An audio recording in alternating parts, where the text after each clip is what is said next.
Let's all go to the lobby. Let's all go to the lobby. Let's all go to the lobby to get ourselves a treat. Delicious things to eat. What is up, Snacketeers? We are back with another exciting episode of Snack Talk. This is the Yeti, if you haven't figured that one out by yet. Oh, Dayday's here too. Hey, is he? Oh no, he kind of glazed over when I said that. Physically, mentally, he's the rest of me will catch up later. He's in his bedroll. Don't let him lie to you. Mm-hmm. So we got another fantastic What Coulda episode that I am looking forward to, because we kind of been discussing this on the lead up to things, and I gotta say I'm excited to hear what the basis is, and you did the deep dive, so you're gonna drive this tour bus. But yeah, so take her away, buddy. So this is kind of a more refined vision of the last What Coulda, for those of you who listened. Hopefully you all listened. Of basically, what if the activity were more popular than it currently is? What if there were more cores than there currently are? So it finally hit me. The right way to ask this question is, what could have happened if all of the top 12 finalists, so every core that's ever made the top 12 world class, was still competing today? What would the drum corps world look like? You have my attention. Right. So I did some research. How much research did you do? I mean, really not that much, but probably more than you. Yeah, we've discussed that at the top of the show. Yeah, shop of the toe. Shop of the toe. So went through all the previous years since 1972. I know some of you more traditional folks know the drum corps has been a lot longer, but we're sticking with the good old founding year of DCI, 1972. So with the top 12 finalists, there have been in world class a total of 44 unique cores to make the top 12. So out of the 50 years of DCI, mm-hmm. there have been 44 different combinations of the top 12. That's correct. Cool. Right.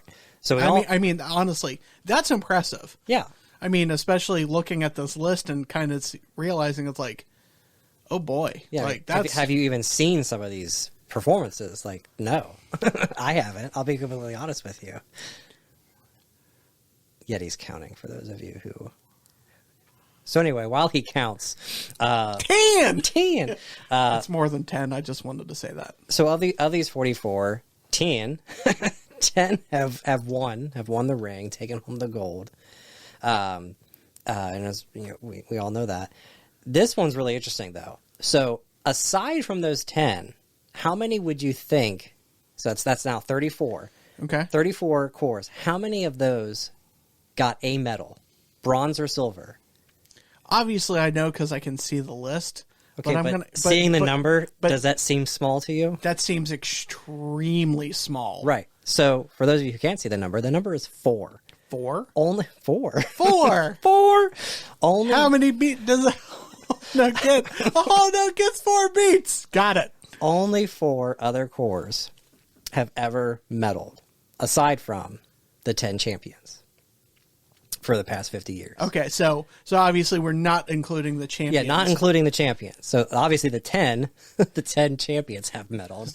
So okay, no. That makes sense. Okay. Okay. That makes. But then the next number, this kind of hits home, and I think this is where we kind of have to ask ourselves like why. But of these 44 finalists, 26 are no longer either in Division I competition. I think some of these are alumni cores. Yeah. But 26 of them. So for those who math well or don't math well, like the Yeti does not math well, that's just over half. Yes. Of the 44 top 12 finalists. Correct. That's honestly, that's a huge number. Yes. you would, especially, looking at the activity. Oh, you just changed something. I did. Mercy. The magic of things that you guys don't get to see while we're talking. We have a wonderful spreadsheet. I know it's so exciting. So I guess, well, I lost my train of thought. Choo choo. Yeah. So some of the interesting takeaways that I took from this. So I made a real quick, boring old spreadsheet, and it just says it's the core, the state they're from, the country, and then if we had regional competitions, where those regional competitions would basically take place. So what I think is really fun about this, like for example, good old Canada. I can't spell here. Good old Canada had some amazing representation, especially Ontario.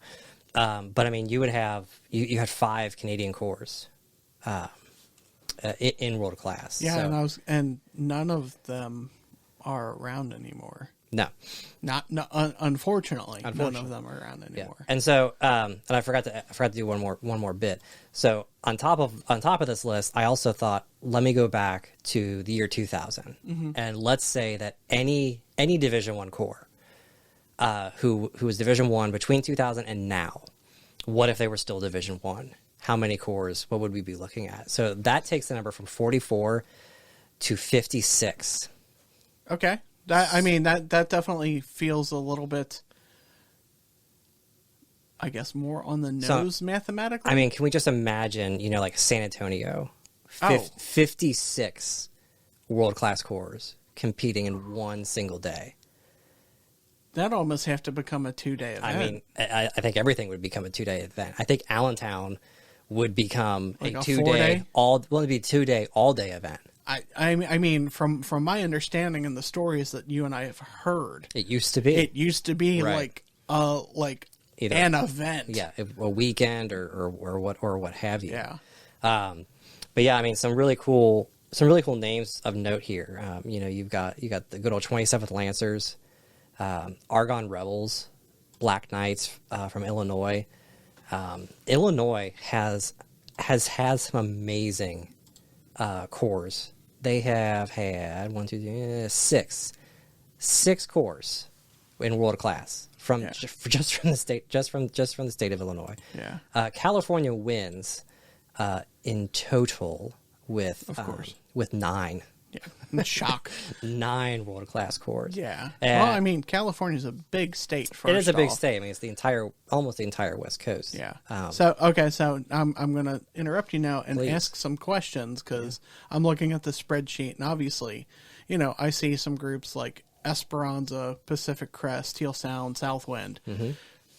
Obviously, their rank, I'm guessing their highest rank is their world class rank. Yes, world class. So you have all those lines a different color, more like a peach color. I'm going to take a wild guess, and that is making finals as a Division II open class corps. No, these are the ones that are highlighting peach never made finals. Oh, gotcha. So those are the add-ons that I went. So okay.